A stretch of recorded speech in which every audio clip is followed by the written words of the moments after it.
She was only 21 when fate pushed her toward a door that hid the most forbidden secret of her life. It was supposed to be just another birthday party for her best friend, in the same beautiful house she'd visited dozens of times before. But this time, something was different. She was no longer a girl. She was a woman. And for the first time, she felt the heavy, lingering gaze of the man she had always known as untouchable. Her friend's father, Daniel Hayes, a powerful CEO, a self-made millionaire, the kind of man people whispered about but never dared to judge aloud. He had always seemed distant, carved from marble, cold, confident, unreachable. But that night, his eyes stayed on her longer than they should have. Her heart pounded as he approached to greet her, his handshake firm yet strangely gentle. His fingers brushed her wrist for a moment, and something inside her shifted. She tried to convince herself it was nothing, just nerves, just imagination.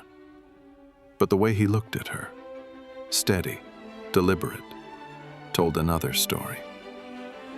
He didn't see a child anymore. He saw a woman. And somehow, that realization frightened her more than anything else. Throughout the evening, she caught herself stealing glances at him again and again. His quiet strength, his calm authority, his presence, all of it drew her in like gravity. But with every secret glance came the sharp reminder, he's your best friend's father, a man you're not supposed to want. And yet the more she tried to push the thought away, the more the forbidden feeling grew. When the guests started leaving, she stayed behind, helping clean up. Her friend stepped outside to walk someone to the gate, leaving her alone in the big, quiet hallway. He entered silently, as if fate itself had led him there. Their eyes met again, and this time, neither of them looked away. He took a slow step closer.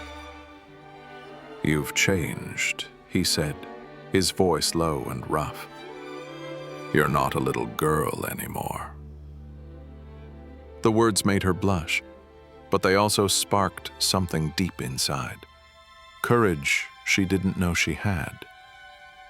Seconds felt like forever as he reached out, his hand brushing her shoulder, sliding down slowly, leaving a burning trace on her skin. She knew she should step back. She knew the moment could still be stopped. But she didn't move. For the first time, she let herself feel what had been hiding deep inside. A desire she had denied for years. "This is wrong," she whispered, though her trembling voice betrayed her true longing. He heard it too, the conflict, the fear, the want. And that only drew him closer. In her, he saw something real, not innocence, but fire, not purity, but a soul that could match his own darkness. He was an experienced man who had built walls around himself. But her presence cracked them, piece by piece. Every breath between them was a confession neither dared to speak. And then, when he leaned in, his breath brushed her cheek. Soft, warm, dangerous. She closed her eyes. The world disappeared.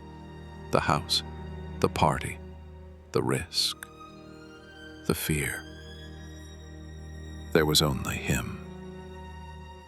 Their kiss was gentle at first, hesitant, then deeper, hungrier, as if it had been waiting for years. She didn't know that a man could carry so much power and tenderness at once. His hands held her as if she might vanish, firm, trembling, desperate. But she didn't want to run. She let herself drown in that moment. It was her fall and her freedom. They both knew they had crossed a line they could never uncross. But maybe that's what made it so intoxicating. For the first time in her life, she felt truly alive, desired, seen, consumed. He knew he was playing with fire, yet he couldn't stop. And when she finally rested in his arms, there were no more doubts left. She belonged to him, the man she was never supposed to want. Her best friend's father, a man who had always been forbidden. Until now. Because sometimes what's wrong feels more real than anything else. And in that dangerous fire, they both found something they'd been missing all along. Not just desire, but the feeling of being alive. Some stories aren't written to be right. They're written to be felt. Because sometimes the most forbidden connections awaken the deepest parts of our souls. If you felt her story, don't forget to like, subscribe, and come back tomorrow for another tale that will stay with you long after it ends.